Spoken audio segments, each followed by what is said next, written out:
सभी विद्यार्थियों का हिंदी ज्ञान दर्शन यूट्यूब चैनल में स्वागत है।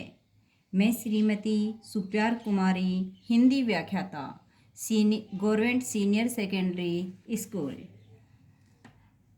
सभी विद्यार्थियों को गुड आफ्टरनून।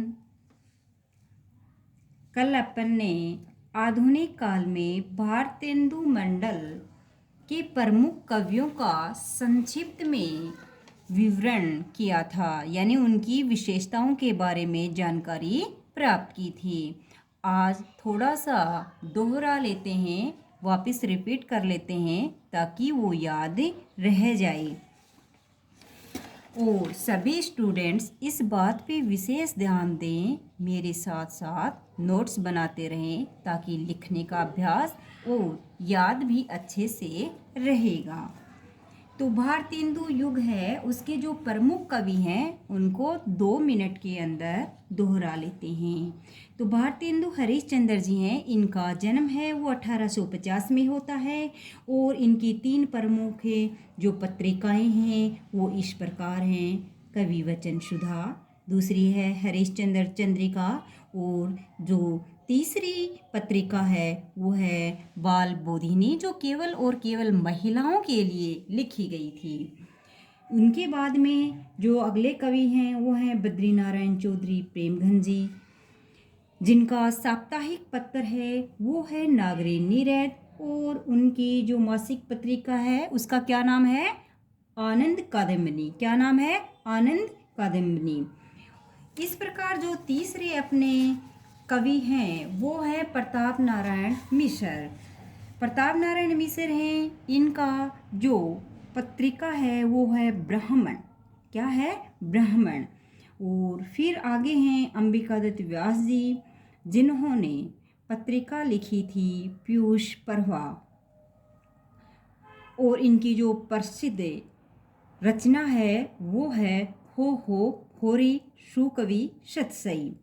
राधा कृष्णदास हैं, ये भी इस काल के अच्छे कवि हैं, यानी समकालीन सामाजिक और राजनीतिक चेतना के प्रमुख कवि रहे थे। तो ये तो रहा भारतेंदु मंडल के प्रमुख कवियों का संक्षिप्त विवरण। आज स्टूडेंट्स अपन लोग भारतेंदु युग की प्रमुख प्रवृत्तियां या विशेषताएं, देखो क्वेश्चन जो निबंधात्मक क्वेश्चन आते हैं वो इस प्रकार बनते हैं। जैसे पहला क्वेश्चन बन गया अपना, भारतेंदु मंडल के प्रमुख कवियों पे प्रकाश डालिए, या भारतेंदु मंडल के प्रमुख कवियों के संक्षिप्त विवरण दीजिए।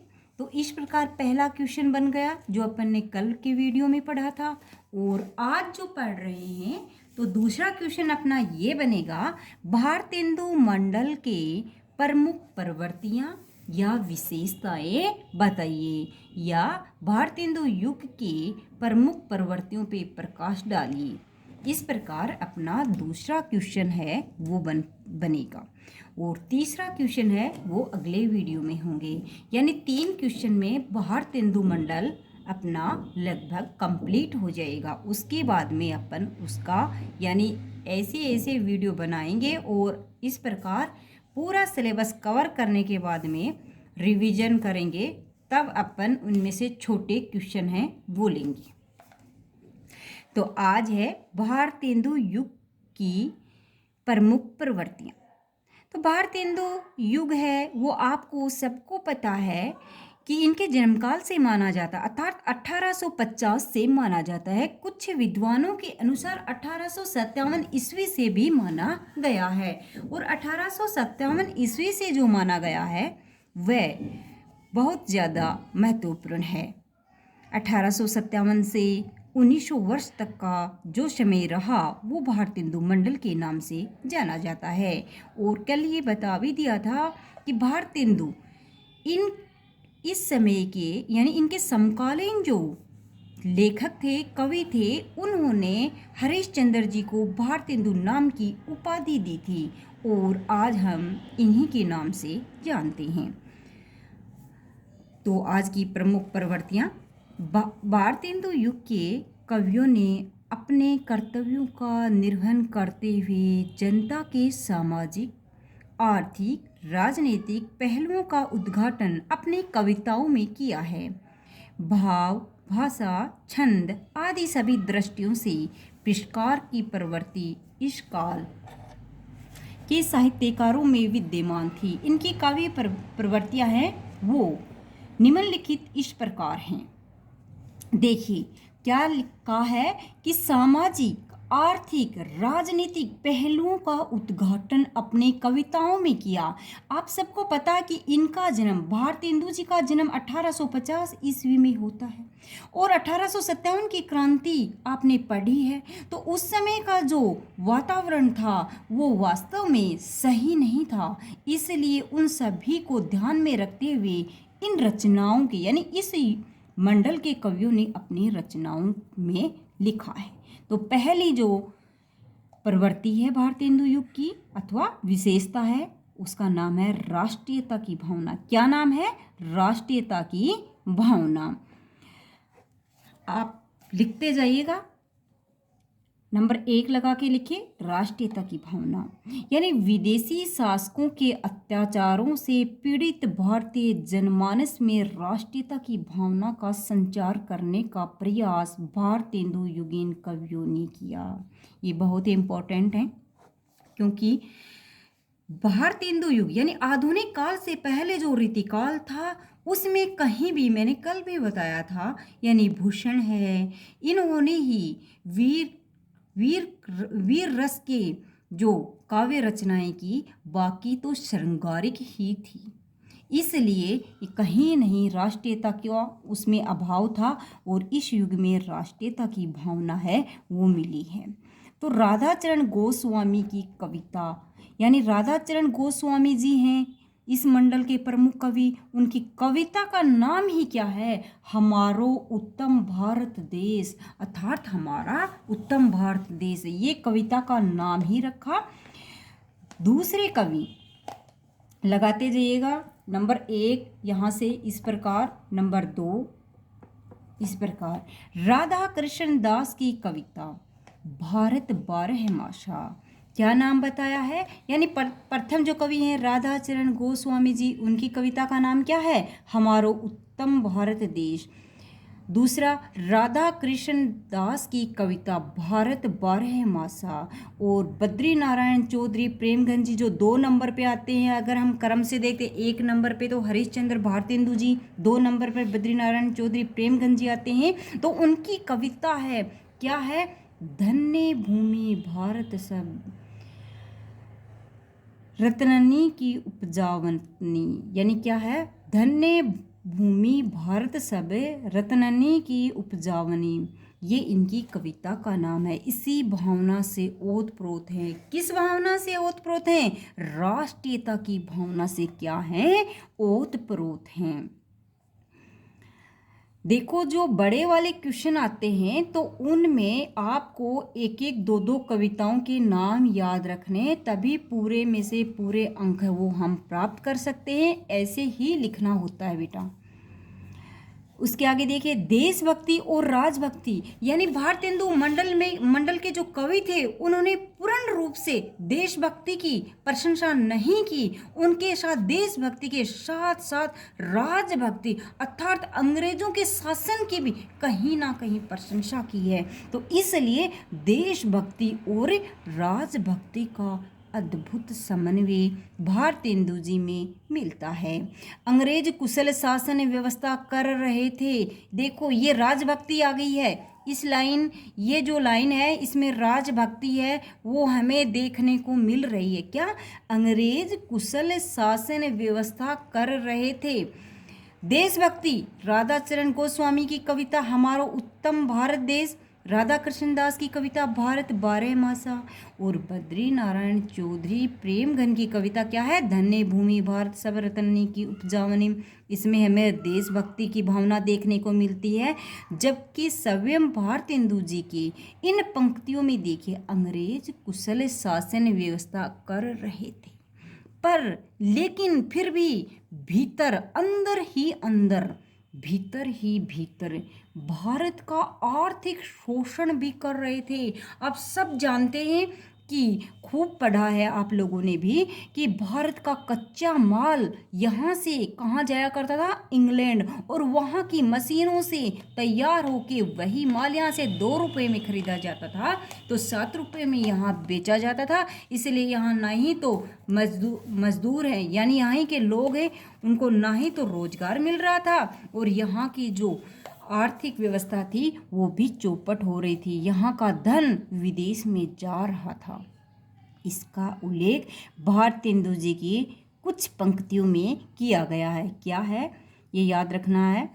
अंग्रेज राज सुख साज सजे सब भारी, पे धन विदेश चली जात यही अति खवारी। यानी खल रहा है क्या, अंग्रेज राज सुख साज सजे सब भारी, पे धन विदेश चली जात यही अति खवारी। यानी अंग्रेज हैं वो पूरा का पूरा सामान आराम से रह रहे हैं और भारत का जो भी सामान है यानी धन दौलत सब कहाँ चला जा रहा है, विदेशों में चला जा रहा है। और विदेश उस समय आपको पता ही है यानी इंग्लैंड। दूसरी विशेषता समाज की दुर्दशा का चित्रण। क्या नाम है, दूसरी विशेषता का नाम है समाज की दुर्दशा का चित्रण। भारत की जो दुर्दशा थी, हमारे समाज की जो दुर्दशा थी उसका चित्रण किया गया। यानी पहली विशेषता क्या बताई है, राष्ट्रीयता की भावना, और दूसरी क्या है, समाज की दुर्दशा का चित्रण। भारतेंदु युग के कवियों ने सामाजिक जीवन का यथा तथ्य निरूपण करने में रुचि दिखाई है। आर्य समाज जिसकी स्थापना स्वामी दयानंद सरस्वती जी ने की थी, कोष्टक में लिख लीजिएगा, एवं ब्रह्म समाज जैसे सामाजिक, राजा राम मोहन राय ने ब्रह्म समाज की स्थापना की थी। जैसे सामाजिक आंदोलनों के प्रभाव से इस काल में नवीन सामाजिक चेतना का उदय हुआ और विधवा विवाह, नारी शिक्षा, छुआछूत निवारण की ओर जनता का ध्यान आकर्षित करने वाली कविताओं ने बढ़ चढ़कर योगदान दिया। भारतेंदु जी ने भारत दुर्दशा का चित्रण कुछ पंक्तियों में किया है। देखिए क्या कहा, सामाजिक चेतना का उदय हुआ, विधवा विवाह, नारी शिक्षा, छुआछूत का निवारण और जनता का ध्यान इस ओर आकर्षित करने वाली कविताओं ने बढ़ चढ़कर योगदान किया। यानी ये लिखी जा रही हैं कविताएं उस समय अपने भारत देश में ना ही तो विधवा विवाह हो रहे थे, न ही स्त्रियों को शिक्षा दी जा रही थी, और छुआछूत इस प्रकार की जो रूढ़ियाँ थी, कुरीतियाँ थी, उनके ऊपर जो कविताएं लिखी जा रही थी। कौन से युग में लिखी जा रही थी, भारतेंदु मंडल में। तो ये उनकी क्या है, विशेषता है। तो इसमें भारतेंदु जी ने क्या लिखा कि भारत की दुर्दशा, निबंध है ये इनका, भारत दुर्दशा लिख लीजिएगा, निबंध है ये इनका। तो उनकी कुछ लाइनें हैं, पंक्तियां हैं, देखिए। रोबहूँ यानी रोना, सब मिली मिल के आवहूँ भारत भाई, कि हे भारतवासियों आओ सब मिल के रोएं। क्यों, हा भारत दुर्दशा ने देखी जाई। क्या कहा कि भारत की ऐसी दुर्दशा है वो देखी नहीं जाती, इसलिए आओ सब मिलकर क्या करें, रो लें। ये क्या है, भारत दुर्दशा। ये वेरी वेरी इंपॉर्टेंट इनका निबंध है और ये याद रखिएगा और लिखना है। इंपॉर्टेंट बंद कहो। भक्ति भावना, भारतेंदु जी को भक्ति भावना पैतृक विरासत में मिली थी। भारतेंदु जी पुष्टि मार्गे भक्त थे और वल्लभ संप्रदाय से दीक्षित थे। देखिए भारतेंदु जी हैं वो कौन से संप्रदाय से दीक्षित थे, वल्लभ संप्रदाय से दीक्षित थे। उनकी भक्तिपरक रचनाओं में प्रमुख हैं भक्ति सर्वस्व, वैशाख महात्म्य एवं कार्तिक स्नान इत्यादि। तो इनकी ये रचनाएं हैं, तो ये इस प्रकार याद कर लीजिएगा। देखिए भक्ति है वो सर्वस्व होती है, सब कुछ होती है, ऐसे थोड़ा सा ट्रिक लगा के याद करने की कोशिश करें। यानी भक्ति सर्व यानी सब, सव सर्वस्व होती है एक। फिर वैशाख महात्म्य यानी वैशाख का महीना है वो महात्माओं का होता है, ऐसे याद रख लीजिएगा, वैशाख महात्म्य। फिर कार्तिक स्नान यानी कुछ लोग कार्तिक को स्नान करते हैं ना, कार्तिक महीने में, तो तीनों रचनाओं का एक ट्रिक बन गई, जैसे भक्ति सर्वस्व, वैशाख महात्म्य एवं कार्तिक स्नान इत्यादि। भारतेंदु जी की भक्ति भावना निरूपण रूप से पंक्ति इस प्रकार है, मेरे तो साध एक ही है, यानी मेरी तो एक ही साध है, जगनंदन लला वृषभानु दुलारी। क्या कहा? मेरे तो साध एक ही है, जगनंद लला वृषभानु दुलारी। ये भारतेंदु हरिश्चंद्र जी की है।